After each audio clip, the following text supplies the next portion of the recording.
ಓಂ ಶ್ರೀ ಗುರುಭ್ಯೋ ನಮಃ. ಸದ್ಗುರು ಭಗವಾನ್ ಶ್ರೀ ಶ್ರೀಧರವರ ಚರಿತ್ರೆ 10ನೇ ಅಧ್ಯಾಯ. ನಮಃ ಶಾಂತಾಯ ದಿವ್ಯಾಯ ಸತ್ಯಧರ್ಮ ಸ್ವರೂಪಿಣೆ ಸ್ವಾನಂದಾಮೃತ ತೃಪ್ತಾಯ ಶ್ರೀಧರಾಯ ನಮೋ ನಮಃ. ಕೊಲ್ಹಾಪುರಕ್ಕೆ ತ್ಯಾಗಮೂರ್ತಿ ಶ್ರೀ ಶ್ರೀಧರರು ಹೀಗೆ ಸಂಚಾರ ಮಾಡುತ್ತಾ ಕೊಲ್ಹಾಪುರಕ್ಕೆ ಆಗಮಿಸಿದರು. ಶ್ರೀ ಮಹಾಲಕ್ಷ್ಮಿ ದೇವಸ್ಥಾನದ ಸುತ್ತಲೂ ಇದ್ದ ತೀರ್ಥಗಳಲ್ಲಿ ಸ್ನಾನ ಮಾಡಿ ಶ್ರೀದೇವಿಯ ದರ್ಶನಕ್ಕೆ ಹೋದರು. ದೇವಿಯ ದಿವ್ಯ ಚರಣ ಕಮಲಗಳಲ್ಲಿ ತಲೆಯಿಡಬೇಕೆಂಬ ಆಸೆ ಆಯಿತು. ಅರ್ಚಕರ ಅನುಮತಿ ಪಡೆದು ಆನಂದ ಬಾಷ್ಪಗಳನ್ನು ಸುರಿಸುತ್ತಾ ಶ್ರೀದೇವಿಯ ಪಾದಕಮಲಗಳಲ್ಲಿ ತಲೆಯಿಟ್ಟು, ಅಮ್ಮ, ನಿನ್ನ ಮಗನಾದ ನನ್ನನ್ನು ಕಾಪಾಡುವ ಭಾರ ನಿನ್ನದು. ನಿನ್ನ ಅನುಗ್ರಹದಿಂದ ನನ್ನ ಪರಮಾರ್ಥವು ನಿರ್ವಿಘ್ನವಾಗಿ ನೆರವೇರಬೇಕು. ಆತ್ಮೋದ್ಧಾರ ಮಾಡಿಕೊಂಡು ಜಗತ್ತನ್ನು ಉದ್ಧರಿಸಬೇಕೆಂಬ ಪ್ರಬಲವಾದ ಇಚ್ಛೆ ನನಗಿದೆ. ನಿನ್ನ ಆಶೀರ್ವಾದದಿಂದ ನನ್ನ ಸಂಕಲ್ಪವೂ ಪೂರ್ಣವಾಗಬೇಕು ಎಂದು ಪ್ರಾರ್ಥಿಸಿ ಹೊರಗೆ ಬಂದರು. ನಿಮ್ಮ ಇಚ್ಛೆ ಪೂರ್ಣವಾಗುವುದೆಂದು ಆ ಅರ್ಚಕರು ಶ್ರೀ ಶ್ರೀಧರರ ಕೈಗೆ ಶ್ರೀದೇವಿಯ ಪ್ರಸಾದವನ್ನು ಕೊಟ್ಟರು. ನಂತರ ಶ್ರೀ ಶ್ರೀಧರರು ಪ್ರದಕ್ಷಿಣೆಯ ದಾರಿಯಲ್ಲಿದ್ದ ಶ್ರೀ ದತ್ತನ ಪಾದುಕಗಳನ್ನು ಸಂದರ್ಶಿಸಿ ಶ್ರೀರಾಮದೇವರ ಗುಡಿಗೆ ಹೋಗಿ ಅಲ್ಲಿ ಏಕಾಂತವಿದ್ದುದರಿಂದ ಅಲ್ಲಿಯೇ ಮಧ್ಯಾಹ್ನಿಗವನ್ನು ಪೂರೈಸಿ ಊರು ಒಳಗೆ ಹೋಗಿ ಮಧುಕರಿಯನ್ನು ತಂದು ದೇವರಿಗೆ ನಿವೇದಿಸಿ ಪ್ರಸಾದ ಸ್ವೀಕರಿಸಿ ವಿಶ್ರಮಿಸಿದರು. ಪರಮಾರ್ಥ ಸಾಧನೆಯ ವೇಳೆಯಲ್ಲಿ ಸಾಧಕರಿಗೆ ಎಂತೆಂತಹ ಪರಿಸ್ಥಿತಿಗಳು ಎದುರಾಗುತ್ತವೋ, ಎಷ್ಟು ಬಗೆ ಕಿರುಕುಗಳು ಆಗುತ್ತವೋ ಎಂಬುದು ಅವನ್ನು ಅನುಭವಿಸಿದವರಿಗಷ್ಟೇ ಗೊತ್ತು. ದೃಢ ಸಂಕಲ್ಪ, ಪರಿಪೂರ್ಣ ಸಂಸ್ಕಾರ ಹಾಗೂ ಗುರುಕೃಪೆಯಿಂದ ಮಾತ್ರ ಇವುಗಳನ್ನೆಲ್ಲ ದಾಟಿ ಹೋಗಲು ಸಾಧ್ಯ. ಅಂತೆಯೇ ಶ್ರೀ ಶ್ರೀಧರರು ದೇವಸ್ಥಾನದ ಪ್ರಾಕಾರದಿಂದ ಈಚೆ ಬರುತ್ತಿದ್ದಂತೆಯೇ ಅಲ್ಲೇ ಇದ್ದ ಒಂದು ಅಂಗಡಿಯಿಂದ ಹೆಂಗುಸೊಬ್ಬಳು ಎದ್ದು ಬಂದು, ಅರೆ, ಇಷ್ಟು ದಿವಸ ಎಲ್ಲಿ ಹೋಗಿದ್ದೆ? ನಿನ್ನನ್ನು ಹುಡುಕಿ ಸಾಕಾಯಿತು ಎಂದು ಅಬ್ಬರಿಸುತ್ತಾ ಶ್ರೀ ಶ್ರೀಧರನ್ನು ಅಡ್ಡಗಡಿಸಿದಳು. ಈ ಗಲಾಟೆಗೆ ಜನರೆಲ್ಲ ಸೇರಲು ನೋಡಿ, ಇವನು ನನ್ನ ಅಕ್ಕನ ಮಗ, ಮನೆ ಬಿಟ್ಟು ಓಡಿ ಹೋಗಿ ಸಾಧುವಿನಂತೆ ಅಲೆಯುತ್ತಿದ್ದಾನೆ. ಚಿಕ್ಕಂದಲಿಂದಲೂ ನಾನೇ ಇವನನ್ನು ಸಲಹಿದ್ದೆ. ಇವನನ್ನು ನೆನೆದು ಅಕ್ಕ ಪ್ರಾಣ ಬಿಟ್ಟಳು. ಹೀಗೆ ಅಲಿಯುವಂತಹ ಸ್ಥಿತಿ ಇವನಿಗೇನೂ ಇಲ್ಲ. ನಮ್ಮ ಆಸ್ತಿಗಳಿಗೆಲ್ಲ ಇವನೇ ವಾರಸುದಾರ. ನೀವೇ ಬುದ್ಧಿ ಹೇಳಿ ಮನೆಗೆ ಕಳುಹಿಸಿ ಕೊಡಿ ಎಂದು ಅಳುವುದಕ್ಕೆ ಶುರು ಮಾಡಿದಳು. ಶ್ರೀ ಶ್ರೀಧರರು ಶಾಂತ ಸ್ವರದಿಂದ ಆ ಜನರನ್ನು ಉದ್ದೇಶಿಸಿ ಹೇಳಿದರು, ನೋಡಿ, ನಾನೊಬ್ಬ ಸಾಧಕ. ಈಕೆ ಯಾರೋ ತಿಳಿಯದು. ನಾನು ಹುಟ್ಟಿದ್ದು ಹೈದರಾಬಾದು ಕಡೆಯ ಊರಿನಲ್ಲಿ. ಸಜ್ಜನಗಡದಿಂದ ಬಂದು ಈಗ ದಕ್ಷಿಣದ ಯಾತ್ರೆಗೆ ಹೋಗುತ್ತಿದ್ದೇನೆ. ಇಲ್ಲ, ಇವನು ಸುಳ್ಳು ಹೇಳುತ್ತಾ ಇದ್ದಾನೆ. ಇವನನ್ನು ಬಿಡಬೇಡಿ, ನನ್ನ ಸಂಗಡ ಮನೆಗೆ ಕಳುಹಿಸಿಕೊಡಿ ಎಂದು ಆಕೆ ಇನ್ನೂ ಹಠ ಮಾಡತೊಡಗಿದಳು. ಅಷ್ಟರಲ್ಲಿ ಅಲ್ಲಿದ್ದ ಒಬ್ಬ ವೈದಿಕನು ಮುಂದೆ ಬಂದು, ಈತನು ಹೇಳುತ್ತಿರುವುದು ಸರಿ. ಮುಖದಲ್ಲಿ ಬ್ರಹ್ಮ ತೇಜಸ್ಸು ಇದೆಯಲ್ಲದೆ ವಾಣಿಯೂ ಶುದ್ಧವಾಗಿದೆ, ತಪಸ್ವಿಯೂ ಆಗಿದ್ದಾರೆ ಎಂದು ಹೇಳಿ, ಆ ಹೆಂಗಸಿಗೆ ನಿನಗೇನು ಹುಚ್ಚು ಹಿಡಿದಿದೆಯಾ ಏನು? ಈತನನ್ನು ಅಕ್ಕನ ಮಗ ಎನ್ನುತ್ತಿದ್ದೀಯಲ್ವಾ ಎಂದು ಹೇಳಿ ಶ್ರೀ ಶ್ರೀಧರರಿಗೆ ಒದಗಿದಂತಹ ಸಂಕಟವನ್ನು ಪರಿಹರಿಸಿದನು. ಹಾದಿಯಲ್ಲಿ ಸಾಯಂಕಾಲದ ಹೊತ್ತಿನಲ್ಲಿ ಸಿಕ್ಕ ಕಾತ್ಯಾಯಿನಿ ಗುಡಿಯಲ್ಲಿ ಸಾಯಾಹ್ನಿಕ ಮುಗಿಸಿ ವಿಶ್ರಮಿಸಿದರು. ಮರುದಿನ ಪ್ರಾತರಾಜ್ಞವನ್ನು ಮುಗಿಸಿ ಶ್ರೀ ಶ್ರೀಧರರು ಅಲ್ಲಿಂದ ಹೊರಡುವಾಗ ಸಜ್ಜನಗಡದ ಪಾರುಪತ್ಯಗಾರ ಶ್ರೀ ಮಂತ್ರಿಯವರು ನೆನಪು ತರುವಂತಿದ್ದ ಸಜ್ಜನರಾದ ಅಲ್ಲಿಯ ಅರ್ಚಕರು ತಾವು ಇಲ್ಲಿಯೇ ಇರಬೇಕು. ದೇವಿಯ ಆಜ್ಞೆಯೂ ತಮಗೆ ಆಗಬಹುದು. ಆದ್ದರಿಂದ ದೇವಿಯ ಮುಂದೆ ತಾವು ಕೆಲ ಸಮಯ ಕುಳಿತಿರಬೇಕು ಎಂದರು. ಆ ಪ್ರಕಾರ ಸ್ವಲ್ಪ ಸಮಯ ಕುಳಿತಿದ್ದು ನಂತರ ಶ್ರೀ ಶ್ರೀಧರರು ಮುಂದೆ ತೆರಳಿದರು. ಅಲ್ಲಿಂದ ಪ್ರಯಾಣ ಬೆಳೆಸಿದ ಶ್ರೀ ಶ್ರೀಧರರು ಸಂಕೇಶ್ವರವನ್ನು ತಲುಪಿದರು. ಇಲ್ಲಿ ಶ್ರೀ ಶಂಕರಾಚಾರ್ಯರ ಒಂದು ಮಠವೂ ಇದೆ. ಮಾರುತಿ ಮಂದಿರದಲ್ಲಿ ತಂಗಿ ಶ್ರೀ ಶಂಕರಾಚಾರ್ಯರ ದರ್ಶನವನ್ನು ಪಡೆದರು. ಅಂದು ಸಂಜೆ ಅಲ್ಲೇ ವಿಶ್ರಮಿಸಬೇಕು ಅಂತ ಅಂದುಕೊಂಡು ಅಲ್ಲೇ ಉಳಿದರು. ಸಾಯಂ ಸಂಧ್ಯಾದಿಗಳನ್ನು ಮುಗಿಸಿ ಧ್ಯಾನಸ್ಥರಾಗಿ ಕುಳಿತಿದ್ದು ಬಹಿರ್ಮುಖರಾಗುವ ವೇಳೆಗೆ ಒಬ್ಬ ಮುಸಲ್ಮಾನನು ಶ್ರೀಧರರ ಎದುರಿಗೆ ನಿಂತಿದ್ದನು. ಸ್ವಾಮಿ, ನೀವು ನನಗೆ ದೇವರಂತೆಯೇ ಕಾಣಿಸಿದಿರಿ. ನಿಮಗೆ ಹಸುವಿನ ಹಾಲನ್ನು ಕೊಡಬೇಕೆಂದು ನನಗೆ ಇಚ್ಛೆಯಾಗುತ್ತದೆ. ಬೇಡವನ್ನದೇ ದಯವಿಟ್ಟು ಸ್ವೀಕರಿಸಬೇಕು ಎಂದು ಆತ ಸಾಷ್ಟಾಂಗ ನಮಸ್ಕಾರ ಮಾಡಿದನು. ಸರ್ವಸಮರ್ಥ ಸಮನ್ವಯತೆಯನ್ನು ಸಮದರ್ಶಿಕತ್ವವನ್ನು ಮೈಗೂಡಿಸಿಕೊಂಡಿದ್ದ ಶ್ರೀಧರರು ಶುದ್ಧಾಂತಃಕರಣರಾದ ಆ ಮುಸಲ್ಮಾನನ ಸದಾಶಯವನ್ನು ನೆರವೇರಿಸಿದರು. ಹಾಗೆಯೇ ದಕ್ಷಿಣ ದಿಕ್ಕಿನಲ್ಲಿ ಮುಂದುವರೆಯುತ್ತಾ ಶ್ರೀಧರರು ಬೆಳಗಾವಿಯನ್ನು ಸೇರಿ ನಿಯಮದಂತೆ ನಿತ್ಯ ನೇಮ ಮಧುಕರಿ ಭೋಜನಾದಿಗಳನ್ನು ಪೂರೈಸಿದರು. ಅಲ್ಲಿಯೇ ಇದ್ದ ಒಂದು ಪಾಠಶಾಲೆಯ ಅಧ್ಯಾಪಕರೊಡನೆ ಪಾರಮಾರ್ಥಿಕ ಚರ್ಚೆ ಪ್ರಾರಂಭವಾಯಿತು. ವರ್ಣಾಶ್ರಮದ ವಿಷಯಕ್ಕೆ ಬಂದಾಗ ಶ್ರೀಧರರು ಮೋಕ್ಷಕ್ಕೆ ಜ್ಞಾನವೇ ಪ್ರಧಾನವಾದರೂ ಅಂತಹ ಭೂಮಿಕೆಯು ದೃಢವಾಗುವುದಕ್ಕಾಗಿ ಉಪಾಸನೆ, ವರ್ಣಾಶ್ರಮೋಚಿತ ಕರ್ಮ ಮತ್ತು ಸದಾಚರಣೆಗಳು ಅತ್ಯವಶ್ಯಕವಾಗಿರುವು. ಇಲ್ಲವಾದರೆ ಮನುಷ್ಯನು ಇತೋ ಭ್ರಷ್ಟ ತಥೋ ಭ್ರಷ್ಟರಾಗಿ ಅನಾಚಾರಿಯಾಗುವನು ಎಂದು ಪ್ರತಿಪಾದನೆ ಮಾಡಿದರು. ಬೆಳಗಾವಿಯಿಂದ ಮುಂದಕ್ಕೆ ಹೊರಟ ಶ್ರೀಧರರು ಒಂದು ಹಳ್ಳಿಗೆ ಹೋದರು. ಆ ಊರಿನ ಪಟೇಲ್ ಮೃದು ಸ್ವಭಾವವಾದ ಶೈವ ಸಂಪ್ರದಾಯಸ್ಥ. ಆತನು ತನ್ನ ಸಂದೇಹವನ್ನು ಶ್ರೀಧರರ ಬಳಿ ಕೇಳಿಕೊಂಡನು. ಸ್ವಾಮಿ, ಜಗತ್ತಿಗೆ ಆಧಾರವಾಗಿರುವ ಬ್ರಹ್ಮ, ವಿಷ್ಣು, ಮಹೇಶ್ವರರು ಗೃಹಸ್ಥಾಶ್ರಮಗಳು. ಹೀಗಿರುವಾಗ ನಿವೃತ್ತಿ ಮಾರ್ಗಕ್ಕೆ ಆಧಾರವೇನು? ಒಬ್ಬನಾದ ಪರಮಾತ್ಮನು ಸೃಷ್ಟಿ, ಸ್ಥಿತಿ, ಲಯ ಕಾರ್ಯಗಳಿಗೋಸ್ಕರ ಬ್ರಹ್ಮ, ವಿಷ್ಣು, ಮಹೇಶ್ವರ ರೂಪವನ್ನು ಧಾರಣ ಮಾಡಿದನು. ಇದು ತ್ರಿಮೂರ್ತಿಗಳ ಸೋಪಾಧಿಕ ರೂಪ. ಸರಸ್ವತಿ, ಲಕ್ಷ್ಮೀ, ಪಾರ್ವತಿಯರು ಆ ತ್ರಿಮೂರ್ತಿಗಳ ಶಕ್ತಿ ರೂಪಿಣಿಯರು. ಸೃಷ್ಟಿಯ ಸಂಕಲ್ಪವಾದಗಳಿಗೆ ಪ್ರಕೃತಿ ಮತ್ತು ಪುರುಷ ಎಂಬ ಭೇದವಾಯಿತು. ಈ ಪ್ರಕೃತಿ ಮತ್ತು ಪುರುಷದಿಂದಲೇ ಜಗತ್ತಿನಲ್ಲೂ ಸ್ತ್ರೀ ಮತ್ತು ಪುರುಷವೆಂದಾಯಿತು. ಆದರೆ ನಾನು ಎಂಬ ಸ್ಫೂರ್ತಿ ಸ್ತ್ರೀ ಪುರುಷರಿಬ್ಬರಲ್ಲೂ ಭೇದವಿಲ್ಲದೆ ಇದೆ. ಅಂತಹ ಭೇದವನ್ನು ಸೂಚಿಸುವ ಅಧಿಷ್ಠಾನವಾದ ಏಕರೂಪವು ಸತ್ವ, ರಜ, ತಮೋಗುಣಗಳ ಅಭಿಮಾನಿ ದೇವತೆಗಳಾದ ತ್ರಿಮೂರ್ತಿಗಳ ನಿರುಪಾಧಿಕ ಮೂಲ ಸ್ವರೂಪವೂ ಆದಂತಹ ಅದ್ವಿತೀಯ ಅಖಂಡ ಆನಂದ ಸ್ವರೂಪದ ಉಪಾಸನೆಯ ನಿವೃತ್ತಿ ಮಾರ್ಗ ಎಂದು ಹೇಳಿ ಶ್ರೀಧರರು ಆತನ ಸಂದೇಹವನ್ನು ನಿವಾರಣೆ ಮಾಡಿದರು. ಶ್ರೀಧರರು ಅಲ್ಲಿಂದ ಹೊರಟು ಹುಬ್ಬಳ್ಳಿಯನ್ನು ದಾಟಿ ಗೂಂಡಾರಣ್ಯದ ಮಧ್ಯದಲ್ಲಿರುವ ಗೋಕರ್ಣದ ದಾರಿಯಲ್ಲಿ ಸಾಗಿದ್ದರು. ಸೂರ್ಯನ ಕಿರಣಗಳಿಗೆ ಬೆಳೆದಷ್ಟು ದಟ್ಟವಾಗಿತ್ತು. ಆ ಕಾಡಿನಲ್ಲಿ ಹಗಲು ಹೊತ್ತಿನಲ್ಲಿಯೂ ಹುಲಿ, ಸಿಂಹ ಮೊದಲಾದ ದುಷ್ಟ ಮೃಗಗಳು ಸಂಚರಿಸುತ್ತಿದ್ದವು. 20-25 ಮೈಲಿ ನಡೆದರೂ ಊರು ಸಿಗುತ್ತಿರಲಿಲ್ಲ.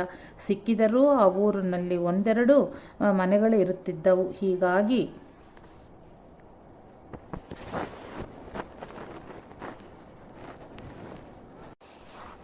2-3 ದಿನಗಳು ಉಪವಾಸವಿರಬೇಕಾಗಿತ್ತು.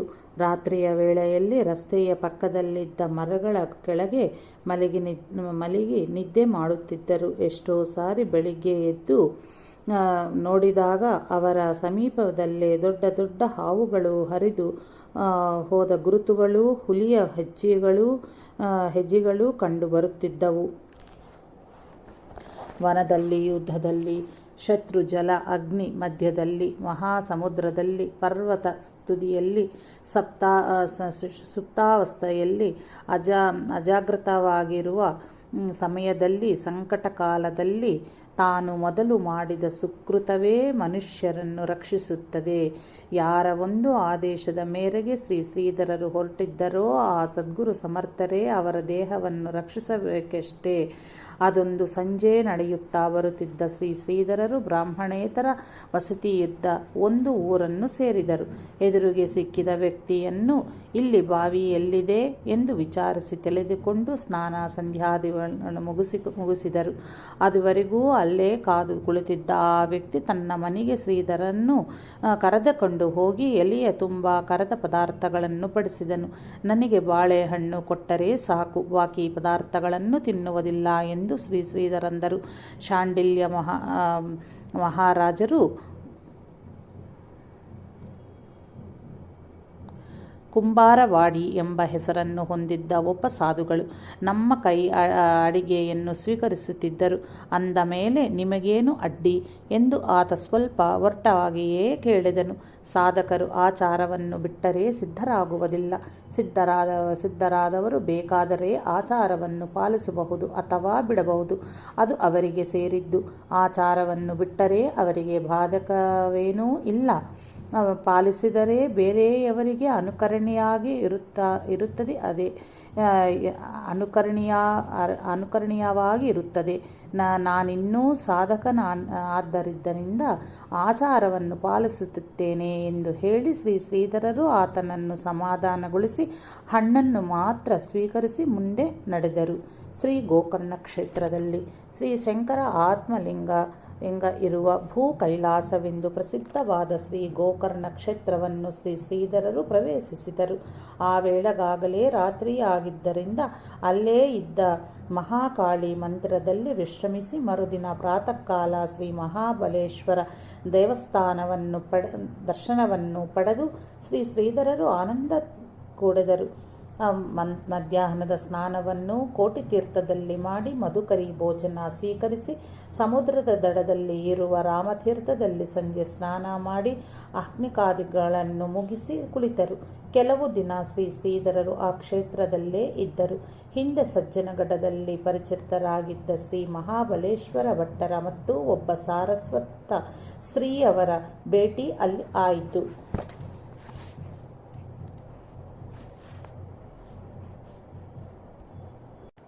ಆ ವರ್ಷ ಸಾಲಿವಾಹನ ಶಕೆ 1852 ಶ್ರೀ ಪ್ರಮೋದನಾಮ ಸಂವತ್ಸರ ಚೈತ್ರ ಬಹುಳದಲ್ಲಿ ಶ್ರೀ ಮಹಾಬಲೇಶ್ವರ ಅಷ್ಟಬಂಧ ಉತ್ಸವವು ಜರುಗುತ್ತಿತ್ತು. ಈ ಸಂದರ್ಭದಲ್ಲಿ ಲಿಂಗದ 2-3 ಪಾಣಿಪೀಠಗಳನ್ನು ತೆಗೆದು ಅಷ್ಟಬಂಧ ಮಾಡುವರು. ಹಾಗೂ ಇದು ಸಾಧಾರಣ 60-70 ವರ್ಷಗಳ ನಂತರ ನಡೆಯುವುದಾಗಿತ್ತು. ಈ ನಿಮಿತ್ತ ಎತ್ತುವಳಿಗಾಗಿ ಪರಸ್ಥಳಗಳಿಗೆ ಹೋಗಬೇಕಾಗಿದ್ದರಿಂದ ಶ್ರೀಧರನ್ನು ಕುರಿತು ಶ್ರೀ ಮಹಾಬಲೇಶ್ವರ ಭಟ್ಟರು ದೇವರ ಸೇವೆಗಾಗಿ ನೀವು ಜೊತೆಗೆ ಬಂದರೆ ತುಂಬ ಸಹಾಯವಾಗುತ್ತದೆ ಎಂದು ಕೇಳಿಕೊಂಡರು.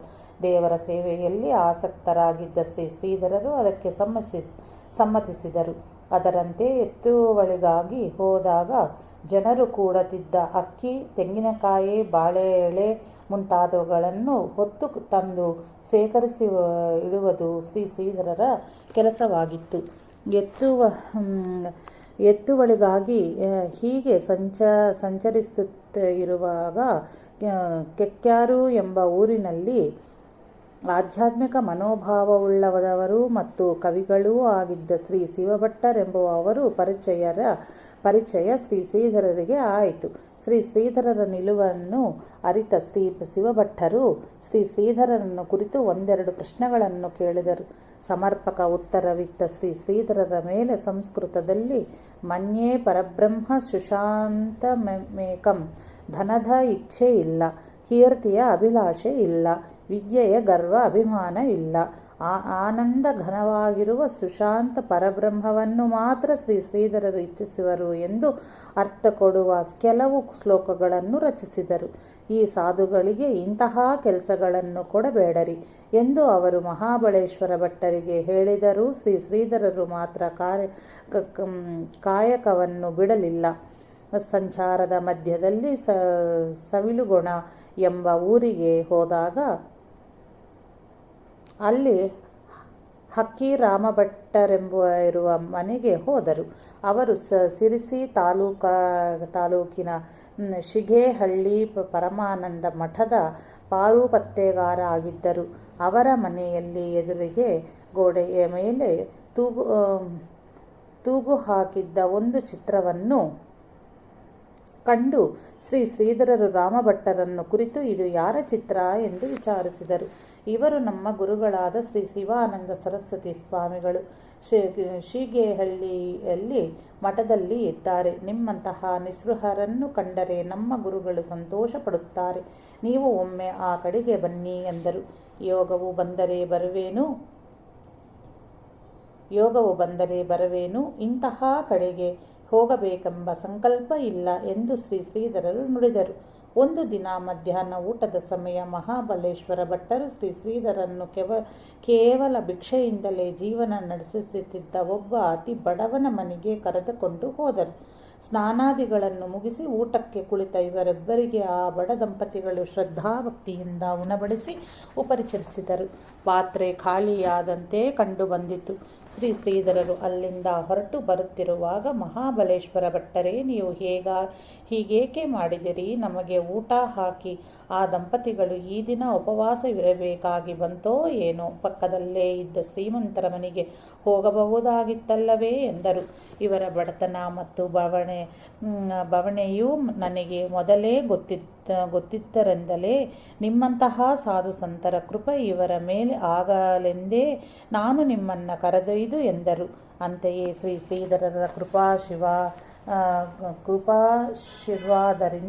ಕೃಪಾ ಆಶೀರ್ವಾದದಿಂದ ಆ ದಂಪತಿಗಳಿಗೆ ಸಂತತಿ ಸಂಪತ್ತು ಒದಗಿ ಬಂತು. ಮಹಾಬಲೇಶ್ವರನ ಅಷ್ಟಬಂಧ ಉತ್ಸವವು ಬಹಳ ವಿಜೃಂಭಣೆಯಿಂದ ಪ್ರಾರಂಭವಾಯಿತು. ಶ್ರೀ ಶ್ರೀಧರರು ಅಡಿಗೆ ಮನೆಗೆ ನೀರು ತುಂಬುವುದು, ಉಗ್ರಾಣದಿಂದ ಪದಾರ್ಥಗಳನ್ನು ಅಡಿಗೆ ಮನೆಗೆ ತಂದು ಕೊಡುವುದು, ಋತ್ವಿಜರಿಗೆ ಫಲಾಹಾರಕ್ಕೆ ಕೊಡುವುದು, ಬಡಿಸುವುದು, ಫಲಹಾರದ ಮತ್ತು ಊಟದ ಬಾಳೆ ಎಲೆಯನ್ನು ತೆಗೆದು ಶುಚಿ ಮಾಡುವುದು ಇತ್ಯಾದಿ ಎಲ್ಲ ಸೇವೆಯನ್ನು ಉಚ್ಚ ನೀಚ ಎಂಬ ಭಾವವಿಲ್ಲದೆ ಶ್ರದ್ಧೆಯಿಂದ ಬೆಳಗಿನಿಂದ ರಾತ್ರಿ 9-10 ಗಂಟೆಯವರೆಗೂ ಮಾಡುತ್ತಿದ್ದರು.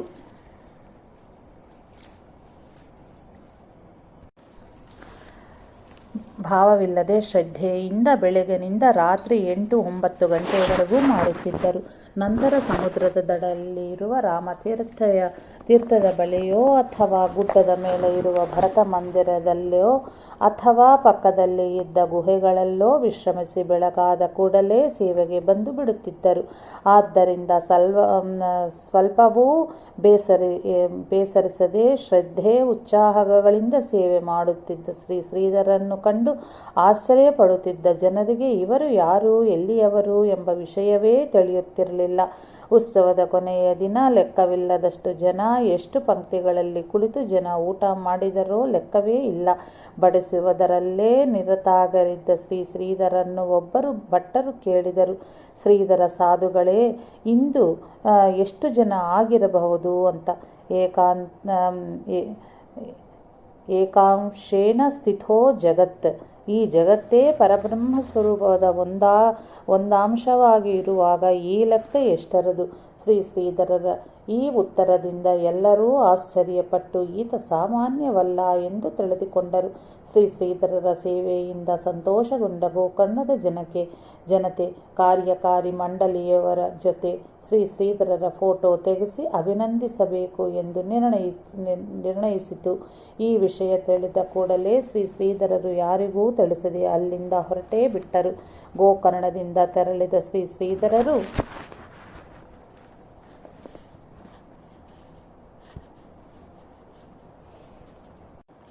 3-4 ದಿನಗಳ ನಂತರ ಸಿರಿಸಿ ತಾಲೂಕಿನ ಹನುಮಂತಿ ಎಂಬ ಊರನ್ನು ಸೇರಿದರು. ಮಧ್ಯಾಹ್ನ ಸುಮಾರು 11 ಗಂಟೆಯ ಸಮಯ. ಬಾಯಾರಿಕೆ ವಿಪರೀತವಾಗಿ ಇದ್ದರಿಂದ ಒಂದು ಮನೆಗೆ ಹೋಗಿ ನೀರನ್ನು ಕೇಳಿ ಕುಡಿದರು. ಆ ಮನೆಯ ಯಜಮಾನ ಜಾನಮನೆ ವೆಂಕಟಪ್ಪ ಹೆಗಡೆಯವರು ನೀರು ಕುಡಿದು ಹೊರಡಲು ಉದ್ಯುಕ್ತವಾದ ಶ್ರೀಧರರಿಗೆ ಭಿಕ್ಷೆಯನ್ನು ಸ್ವೀಕರಿಸಿ ತೆರಳಬೇಕು ಎಂದು ವಿನತಿ ಮಾಡಿದಾಗ ಅವರು ಸ್ನಾನ ಮಾಧ್ಯಾಹ್ನವನ್ನು ಮುಗಿಸಿ ಭಿಕ್ಷೆಯನ್ನು ಸ್ವೀಕರಿಸಿದರು.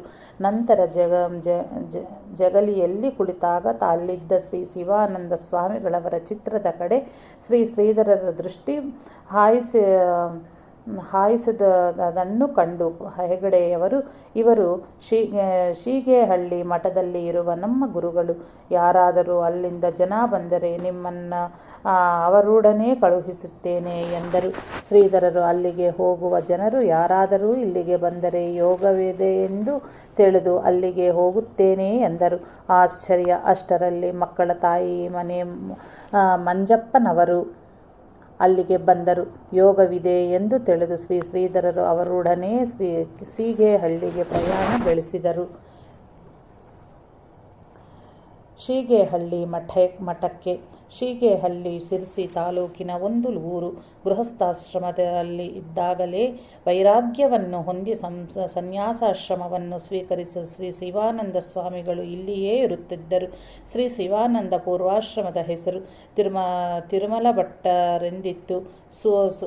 ಸೋದರ ಮಾವನರಾದ ಶ್ರೀ ಪರಮಾನಂದ ಯೋಗಿಗಳರಿಂದ ಯೋಗ ದೀಕ್ಷೆಯನ್ನು ಪಡೆದಿದ್ದ ಇವರು ತುರ್ಯಾಶ್ರಮಕ್ಕಾಗಿ ಗೋಕರ್ಣ ಮಂಡಲಾಧೀಶ ಶ್ರೀ ರಾಮಚಂದ್ರಾಪುರ ಮಠದ ಶ್ರೀ ರಾಮಚಂದ್ರ ಭಾರತಿ ಸ್ವಾಮಿಗಳವರಿಂದ ದಂಡಗ್ರಹಣ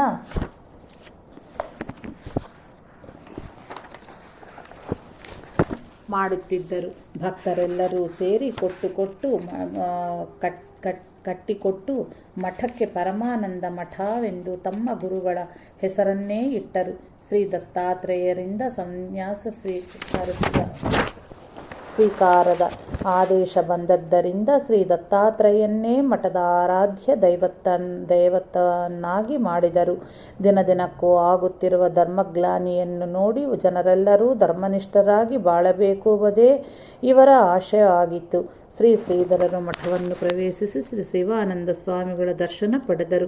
ಇವರು ಒಬ್ಬ ಯೋಗ್ಯ ಅಧಿಕಾರಿ ಪುರುಷರೆಂಬುದನ್ನು ತಕ್ಷಣವೇ ಅರಿತು ಶ್ರೀ ಶಿವಾನಂದ ಸ್ವಾಮಿಗಳು ಸಂತೋಷಪಟ್ಟು ಮಠದಲ್ಲಿಯೇ ಕೆಲವು ದಿನ ಉಳಿಯುವಂತೆ ಶ್ರೀಧರನ್ನು ಆಗ್ರಹಪಡಿಸಲು ಶ್ರೀಧರರು ಸಮ್ಮತಿಸಿದರು.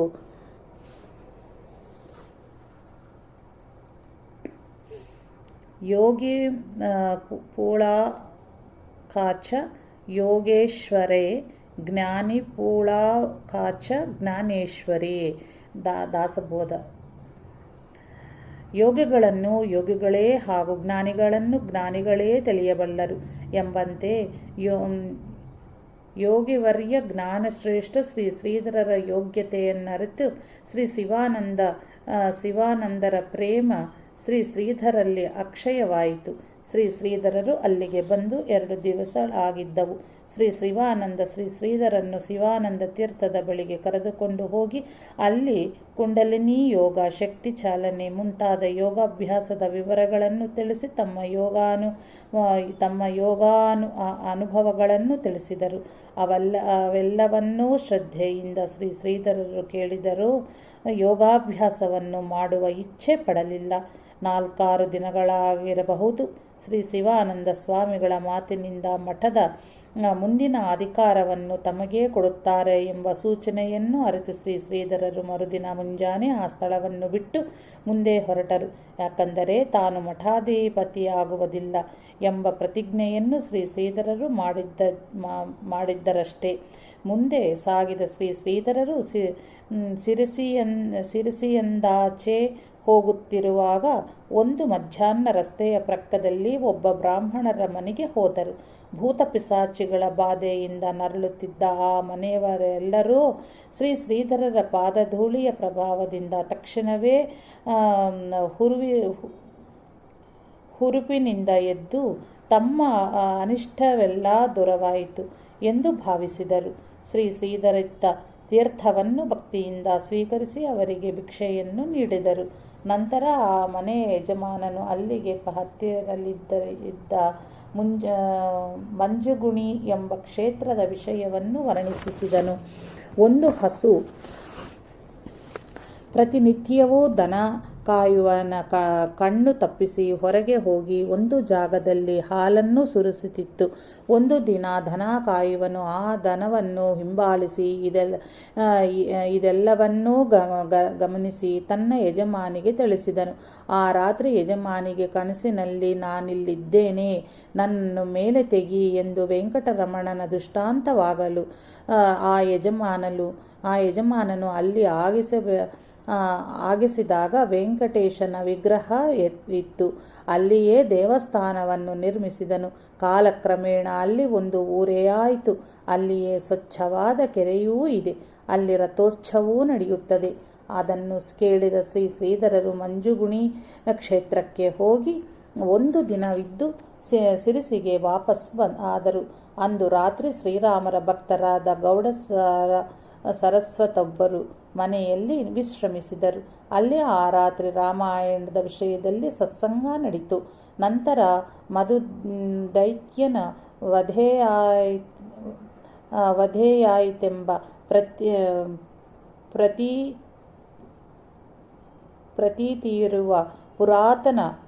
ಪ್ರತೀತಿಯಿರುವ ಪುರಾತನ ಕ್ಷೇತ್ರವಾದ ಬನವಾಸಿಯನ್ನು ಶ್ರೀಧರರು ಸೇರಿದರು. ಅಲ್ಲಿಂದ ಸ್ವಲ್ಪ ದೂರದಲ್ಲಿ ದೈತ್ಯ ಕೈಟಭನ ವಧೆಯಾದ ಕೋಟಿಪುರ ಆನಪಟ್ಟಿ ಸ್ಥಾನವೂ ಇದೆ. ಅಲ್ಲಿ ಮಧುಕರೆಯನ್ನು ಸ್ವೀಕರಿಸಿ ಶ್ರೀಧರರು ಸುರಭಕ್ಕೆ ಬಂದರು. ಸುರಭಿಪುರ ಎಂಬ ಶಬ್ದದ ಅಪಭ್ರಂಶವೇ ಸುರಭ. ಒಂದು ಹಸು ನಿತ್ಯವೂ ಒಂದು ಸ್ಥಳದಲ್ಲಿ ಹಾಲನ್ನು ಸುರಿಸುತ್ತಿತ್ತು. ಅಲ್ಲಿ ಅಗೆದು ನೋಡಿದಾಗ ಶ್ರೀರಂಗನಾಥ ಸ್ವಾಮಿಯ ವಿಗ್ರಹ ಕಂಡು ಬಂದಿತ್ತು. ಅಲ್ಲಿನವರು ಸ್ವಾಮಿಯನ್ನು ವಿದ್ಯುಕ್ತವಾಗಿ ಪ್ರತಿಷ್ಠಾಪಿಸಿ ದೇವಾಲಯನ್ನು ಕಟ್ಟಿಸಿದರು. ಶ್ರೀಧರರು ಆ ದೇವಾಲಯದಲ್ಲಿ ವಿಶ್ರಮಿಸಿದರು. ಅಲ್ಲಿಗೆ ಕೆಲವು ಜನರು ಮಹಾತ್ಮರಾದ ಶ್ರೀಧರರ ಜೊತೆ ಪರಮಾರ್ಥ ಚರ್ಚೆ ನಡೆಸಿದರು. ಚೈತನ್ಯದಿಂದ ಜಡದ ಉತ್ಪತ್ತಿ ಹೇಗೆ ಆಯಿತು ಎಂದು ಒಬ್ಬ ಪ್ರಶ್ನಿಸಿದ. ಸಜೀವ ದೇಹದಿಂದ ಕೂದಲು, ಉಗುರು ಇತ್ಯಾದಿಗಳ ಉತ್ಪತ್ತಿಯು ಹೇಗಾಗುವುದೋ ಹಾಗೆಯೇ ಚೈತನ್ಯದಿಂದ ಜಡದ ಉತ್ಪತ್ತಿ ಆಗುವುದು ಎಂದು ಶ್ರೀಧರರು ತಿಳಿಸಿದರು.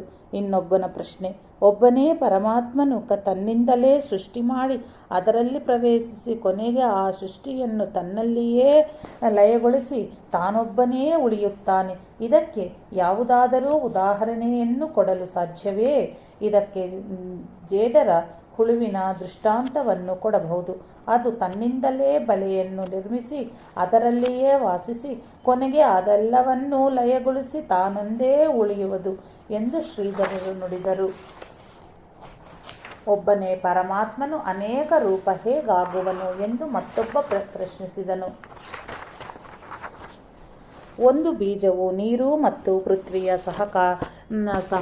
ಸಹಯೋಗದಿಂದ ವೃಕ್ಷವಾಗಿ ಅದರಲ್ಲಿ ಅನೇಕ ಬೀಜಗಳು ಹೇಗಾಗುವೋ ಅಂತೆಯೇ ಪರಮಾತ್ಮನು ಮಾಯೆಯ ಅವಿದ್ಯೆಯ ಉಪಾಧಿಯಿಂದ ಒಬ್ಬನೇ ಅನೇಕವಾಗುವನು ಎಂದು ಉತ್ತರಿಸಿ ಶಂಕೆ ನಿವಾರಿಸಿದನು.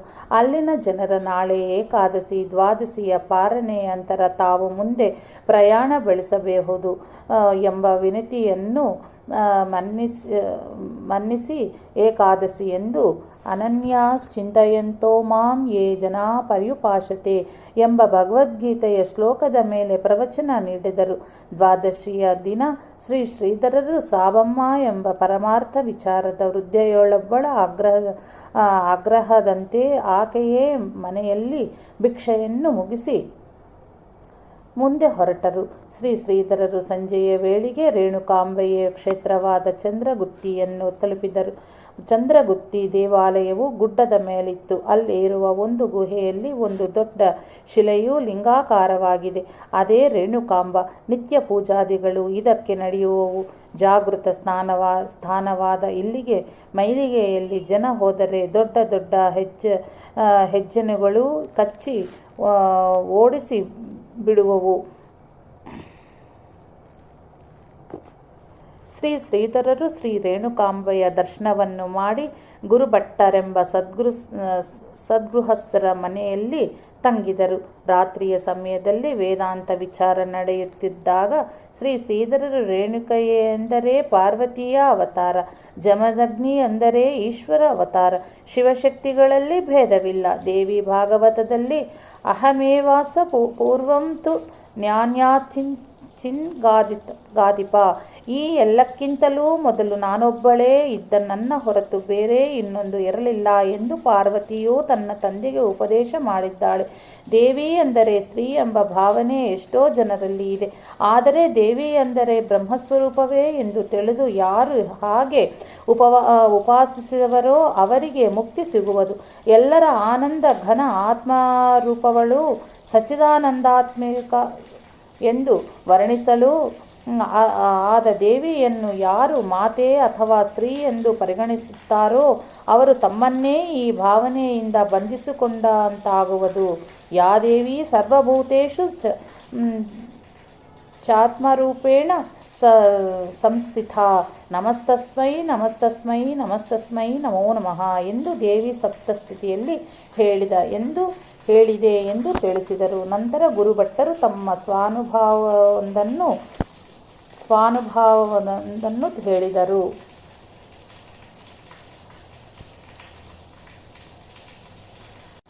ನಾನೊಮ್ಮೆ ತಿರುಪತಿಗೆ ಹೋಗಿದ್ದೆ. ಅಲ್ಲಿ ಮಹಾಸಿದ್ಧ ಪುರುಷರು ಅನೇಕ ಮಂದಿ ಇರುತ್ತಾರೆ ಎಂದು ಕೇಳಿ ತಿಳಿದಿದ್ದ ನಾನು ಅವರಲ್ಲಿ ಒಬ್ಬರ ದರ್ಶನವಾದರೂ ನನಗೆ ಆಗಬೇಕು ಎಂದು ದೇವರಲ್ಲಿ ಪ್ರಾರ್ಥನೆಯನ್ನು ಮಾಡುತ್ತಿದ್ದೆ.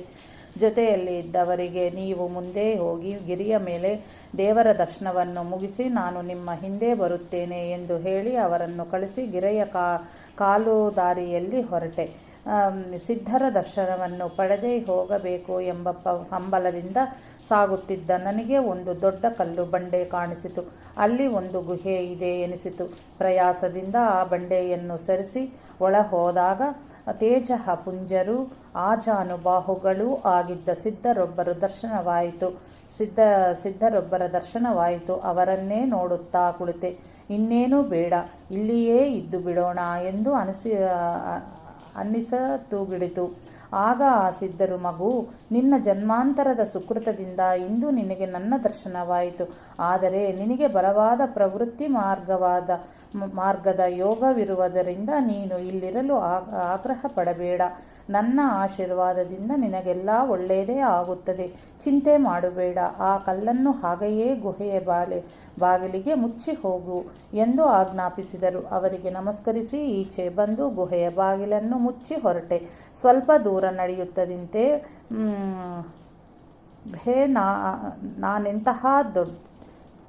ನಾನೆಂತಹ ದಡ್ಡ, ಅವರನ್ನು ಬಿಟ್ಟು ಬಂದದ್ದು ಎಂತಹ ದಡ್ಡತನ, ಈ ಸಂಸಾರ ಯಾರಿಗೆ ಬೇಕು? ಪುನಃ ಹೋಗಿ ಅವರ ಪಾದಕ್ಕೆ ಬಿದ್ದು ಈ ಪ್ರವೃತ್ತಿ ಯೋಗವನ್ನು ತಪ್ಪಿಸಿ ತಮ್ಮ ಚರಣ ಸೇವೆಯನ್ನು ತರುಣಿಸಿ ಎಂದು ಪ್ರಾರ್ಥಿಸಿಕೊಳ್ಳೋಣ ಎಂದು ಅನ್ನಿಸಿತುಗಡಿ ಹಿಂದಿರುಗಿದೆ. ಎಷ್ಟು ಹುಡುಕಿದರೂ ಆ ಗುಹೆಯ ಕಾಣಿಸನೇ ಇಲ್ಲ. ಮರುದಿನ ಹೋಗಿ ಪ್ರಯತ್ನಿಸಿದರೂ ಸಿಗದೆ ನಿರಾಶನಾಗಿ ನನ್ನ ಭಾಗ್ಯದಲ್ಲಿ ಇಷ್ಟೇ ಇದ್ದದ್ದು ಎಂದುಕೊಂಡು ಮನೆಗೆ ಹಿಂದಿರುಗಿದೆ ಎಂದರು. ಈ ವಿಷಯ ಕೇಳಿದ ಶ್ರೀ ಶ್ರೀಧರರು, ನೀವು ನಿಜವಾಗಿಯೂ ಭಾಗ್ಯಶಾಲಿಗಳು ಎಂದು ಹೇಳಿದರು. ಮರುದಿನ ಪ್ರಾತಃ ಕಾಲ ಶ್ರೀ ಶ್ರೀಧರರು 2-3 ತಾಸು ದೇವಿಯ ಮುಂದೆ ಧ್ಯಾನಸ್ಥರಾದರು. ಕೊನೆಗೆ ತಾಯಿಯ ಅಪ್ಪಣೆ ಪಡೆದು ಶ್ರೀ ಗುರುಭಟ್ಟರ ಮನೆಯಲ್ಲಿ ಭಿಕ್ಷೆ ಸ್ವೀಕರಿಸಿ ಮತ್ತೆ ಸೂರಭದ ಕಡೆಗೆ ಹೊರಟರು. ಒಮ್ಮೆ ಹೋದ ಊರಿನಲ್ಲಿ ಮತ್ತೆ ಇರಬಾರದು ಎಂದ ನಿಯಮವಿದ್ದರಿಂದ ಶ್ರೀ ಶ್ರೀಧರರು ಸೂರಭವನ್ನು ದಾಟಿ ಮುಂದೆ ಸಾಗಿದರು. ಇವರು ಬರುವುದನ್ನೇ ಕಾಯುತ್ತಾ ಮನೆ ಬಾಗಿಲಲ್ಲಿ ಕುಳಿತಿದ್ದ ಸಾಬಮ್ಮನವರು ಕೂಗಿದರೂ ನಿಲ್ಲದೆ ಶ್ರೀಧರರು ಮುಂದೆ ಸಾಗಿದರು. ಶ್ರೀಧರರ ಜ್ಞಾನ ವೈರಾಗ್ಯವನ್ನು ಕಂಡು ಸಾಬಮ್ಮನವರು ಅವರದಿಂದ ರಾಮತಾರಕ ಮಂತ್ರದ ಉಪದೇಶ ಪಡೆಯಬೇಕು ಎಂದು ಅಪೇಕ್ಷಿಸಿ ಸೂರಭದಿಂದ ಹೊರಟು ಕುಪ್ಪೆ ಎಂಬ ರಾಮಕ್ಷೇತ್ರಕ್ಕೆ ಬಂದರು. ಕುಪ್ಪೆಯ ವಿಷಯವನ್ನು ಶ್ರೀಧರರಿಗೆ ಸಾಬಮ್ಮನವರೇ ತಿಳಿಸಿದ್ದರು. ರಾಮಭಕ್ತರಾದರಿಂದ ಶ್ರೀಧರರು ಕುಪ್ಪೆಗೆ ಬರದೆ ಹೋಗಲಾರದೆಂದು ಅವರನ್ನು ಅಲ್ಲಿ ಕಾಯುತ್ತಾ ಕುಳಿತರು.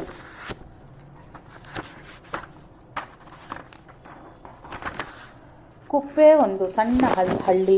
ಅಲ್ಲಿಂದ 1-2 ಮೈಲು ದೂರದಲ್ಲಿ ನಿರ್ಜನವಾದ ಕಾಡಿನಲ್ಲಿ ಶ್ರೀರಾಮ ಕ್ಷೇತ್ರವಿದೆ. ರಾಮಫಲದ ಮರಗಳು ಇಲ್ಲಿ ಹೇರಳ. ಶ್ರೀರಾಮ ಲಕ್ಷ್ಮಣರ ನಿಂತಿರುವ ಭಂಗಿಯಲ್ಲಿನ ಮೂರ್ತಿಗಳೂ ಒಂದು ಕಡೆ, ಶ್ರೀ ಸೀತಾಮಾತೆ ಪೀಠದ ಮೇಲೆ ಕುಳಿತಿರುವುದು ಇನ್ನೊಂದು ಕಡೆ. ಇವರ ಮುಂದೆ ಆಂಜನೇಯನು ಕೈಜೋಡಿಸಿ ಕುಳಿತಿದ್ದಾನೆ.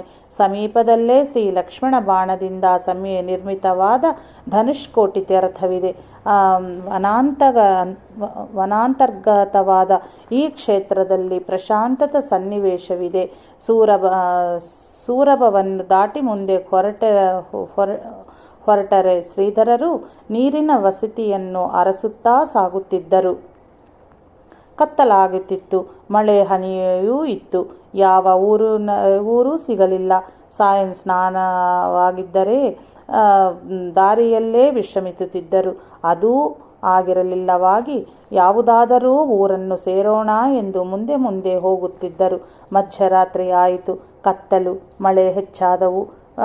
ಕೂಲ್ಮಿಂಚಿನ ಬೆಳಕಿನಲ್ಲಿ ದಾರಿಯನ್ನು ಸವೆಸುತ್ತಾ ಮುಂದೆ ಸಾಗಿದರು. ದೂರದಲ್ಲಿ ನಾಯಿ ಬೊಗಳುವ ಶಬ್ದ, ಅದರ ಹಿಂದೆಯೇ ವಾದ್ಯ ಧ್ವನಿ ಕೇಳಿಸಿತು. ಯಾವುದೋ ಊರು ಸಮೀಪವಾಗಿರುವ ಸೂಚನೆ ಇದಾಗಿತ್ತು. ಸ್ವಲ್ಪ ಮುಂದೆ ಒಂದು ದೇವಿಯ ದೇವಸ್ಥಾನ ಸಿಗಿತು. ಅಲ್ಲಿ ಆಗ ಒಂದು ಕಟುಕರ ಮನೆಯ ಲಗ್ನ ನಡೆಯುತ್ತಿತ್ತು. ಎಲ್ಲರೂ ಮದ್ಯಪಾನ ಮಾಡಿ ಭಾರಿ ಗದ್ದಲ ಮಾಡುತ್ತಿದ್ದರು. ಆಗ ಅಲ್ಲಿಗೆ ಬಂದ ಜಟಾಕೋಪಿನಧಾರಿಯಾದ ಶ್ರೀಧರನನ್ನು ಕಂಡು ಅವರೆಲ್ಲ ಅವಾಕ್ಕಾದರು. ವಾದ್ಯ ಗದ್ದಲ ನಿಂತು ಹೋಯಿತು. ಅಪರಾತ್ರಿ. ದೇವಿ ದೇವಸ್ಥಾನ. ಇಲ್ಲಿಗೆ ಮಳೆಯಲ್ಲಿ ನೆನೆದುಕೊಂಡು ಬಂದ ಈ ವ್ಯಕ್ತಿ ಯಾರೆಂದು ಅವರಿಗೆ ಕಳವಳವಾಯಿತು. ಭೂತವೋ ದೇವಿಯ ಗಣವೋ ಎಂದು ಅನುಮಾನ ಬಂತು. ಅವರಲ್ಲಿ ಒಬ್ಬ ಧೈರ್ಯಶಾಲಿಯ ಮುಂದೆ ಬಂದು, ನೀನು ಯಾರು, ಮನುಷ್ಯನೇ ಎಂದು ಕೇಳಿದನು. ಅವರ ಇಂಗಿತವನ್ನರಿತಿರ ಶ್ರೀಧರರು, ಹೆದರಬೇಡಿ, ನಾನು ರಾಮೇಶ್ವರ ಯಾತ್ರೆಗೆ ಹೊರಟು ಬ್ರಾಹ್ಮಣ ಸಾಧು ಸಮೀಪದಲ್ಲಿ ಬ್ರಾಹ್ಮಣ ಮನೆ ಇದ್ದರೆ ತೋರಿಸಿಕೊಡಿ ಎಂದರು. ಕಟುಕರು ಇವರ ಪಾದಗಳನ್ನು ಗಮನಿಸಿದರು. ಭೂತ ಪಿಶಾಚಿಗಳಿಗಾಗಿ ಪಾದ ಹಿಂದೆ ಮುಂದಾಗಿರುವುದೆಂದು ಅವರ ಗ್ರಹಿಕೆ. ಹಾಗಿಲ್ಲದೆ ಸರಿಯಾಗಿದ್ದರಿಂದ ಇವರು ಮನುಷ್ಯರೇ ಎಂದುಕೊಂಡರು. ಮೊದಲು ಮಾತಾಡಿಸಿದ ಆತನು, ನೀನು ಬ್ರಾಹ್ಮಣ ಎನ್ನುವೆ, ಹಾಗಾದರೆ ವೇದವನ್ನು ಹೇಳು ನೋಡೋಣ ಎಂದು ಕೇಳಿದನು. ಅವನಿಗೆ ಧೈರ್ಯ ಕೊಡಲು ಶ್ರೀಧರರು ರಾಮೋ ರಾಜಮಣಿ ಸದಾ ವಿಜಯತೆ ಎಂಬ ರಾಮರಕ್ಷಾ ಸೂತ್ರದ ಒಂದು ಶ್ಲೋಕವನ್ನು ಹೇಳಿದರು. ಆದ್ದರಿಂದ ಧೈರ್ಯಗೊಂಡ ಕಟುಕರನು ಅವರನ್ನು ಊರು ಒಳಕ್ಕೆ ಕರೆದುಕೊಂಡು ಹೋದನು.